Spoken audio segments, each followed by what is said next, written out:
When you were a student, a medical student, you were studying to become a surgeon. You are a surgeon. And what made you to shift into obstetrics? Why obstetrics? Where is surgeon and where is obstetrician? Well, that's different. It's a little bit by chance. Okay. I cannot analyze exactly what have been the most important factors. What I can say, that I've been trained as a surgeon in the 1950s. That was the time when a new technique of cesarean section developed. I don't give technical details. Suddenly, it was a much safer technique than the previous one. So suddenly, there were more opportunities to do cesarean section. There were not no hesitation when the baby was not well, no hesitation. But the point is, at that time, obstetricians, in general, most of them, had absolutely no surgical background. The symbol of obstetrics was the forceps at that time. They were doing everything by the vaginal route. And when the cesarean section became an acceptable operation in many cases, suddenly what happened? But the midwives and some doctors, not many doctors specialized in obstetrics, there are not many of them at that time, midwives were asking the surgeon, please, can you do a cesarean section? So, and because I had spent before that 6 months as a medical student with some responsibilities and external in the maternity unit of Paris Hospital, I have some knowledge in obstetrics. So plus my experience as a surgeon, and it became commonplace that I was asked to do a cesarean section, particularly in 1958, 1959, when I was in the French army during the independence war in Algeria. I was doing emergency surgery in general, war surgery and so on, and also occasionally cesarean section. So I became familiar with this new technique as a surgeon. So apparently that was the whole story, but it was not finished. That in 1962, I went to a hospital not far from Paris, specifically, as a surgeon. I was in charge of the surgical unit. But at that time, there was in that hospital a small maternity unit, 200 births a year, 2 midwives. There was no doctor officially in charge of this maternity unit. They were asking an old surgeon, old compared with me, surgeon of the town, occasionally to do a cesarean section or a forceps, but he was still doing the old technique of cesarean section. So when they learned, these midwives, that I knew the new technique, that I have been extern medical student in a well-known maternity unit in Paris, when they had a problem, they were calling me. So it was unofficially, in fact, I was the one, the doctor, in charge of this small maternity unit, 200 births a year. I developed my interest. It was a way to talk with the midwife, not always to being practicing surgery. And in a rural area, I realized that many women were not comfortable to come to a hospital to give birth. It was new. No, it was 1962. It was new to go to a hospital.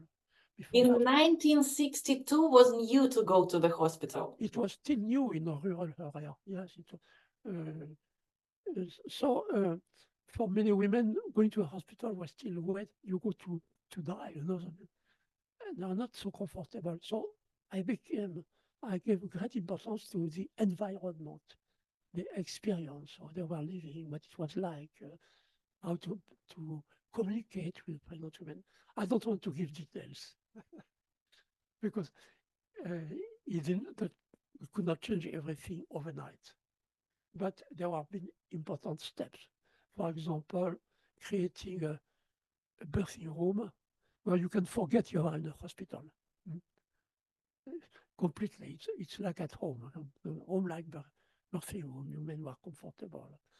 Another step, not I go fast, inviting pregnant women to come to the maternity unit to sing together. And it was a place where I got to sing. You know. So the fact is that because our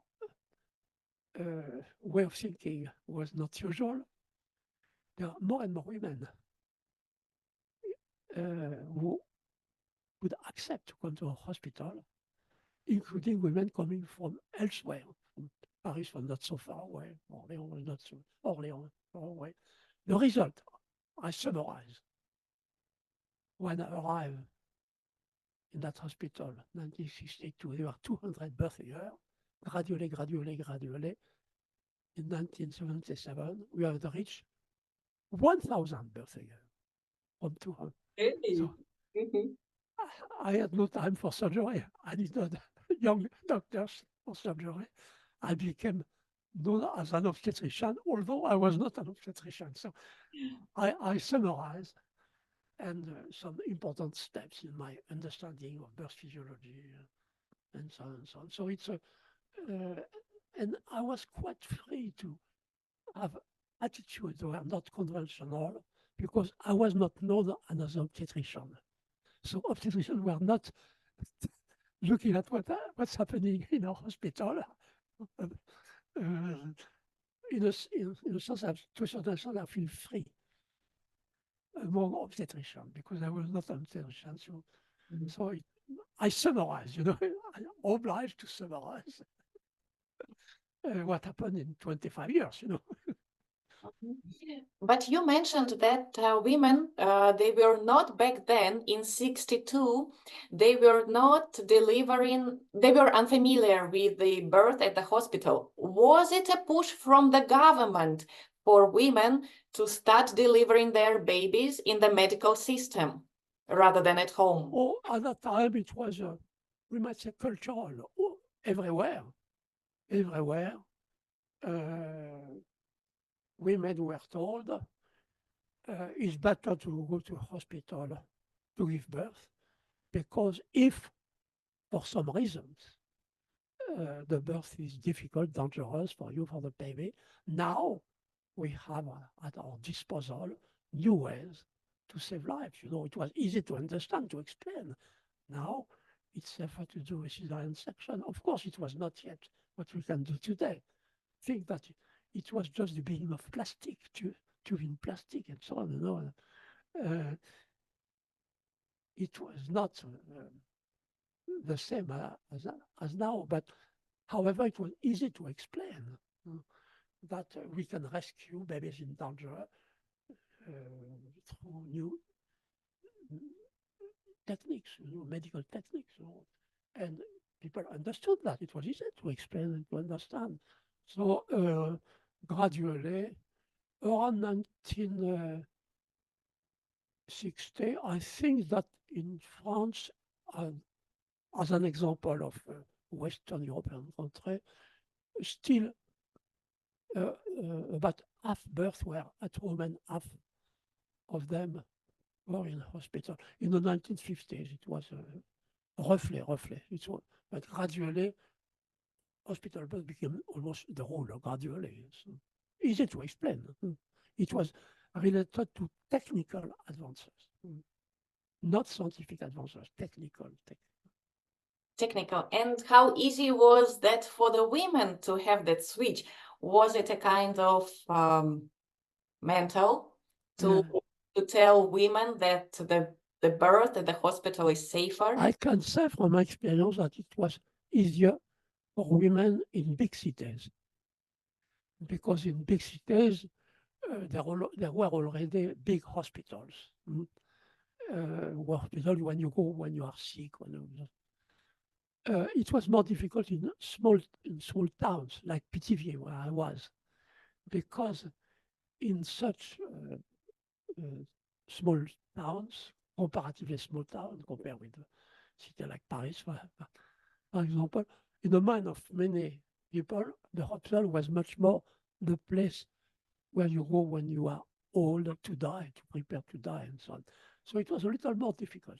That's probably one reason why, when I was in this small town in France, you know, as a surgeon, that's why I realized there was something to do to modify the environment, to help women from rural areas to feel at home in a hospital. So probably because it was a small town, or comparatively a small town.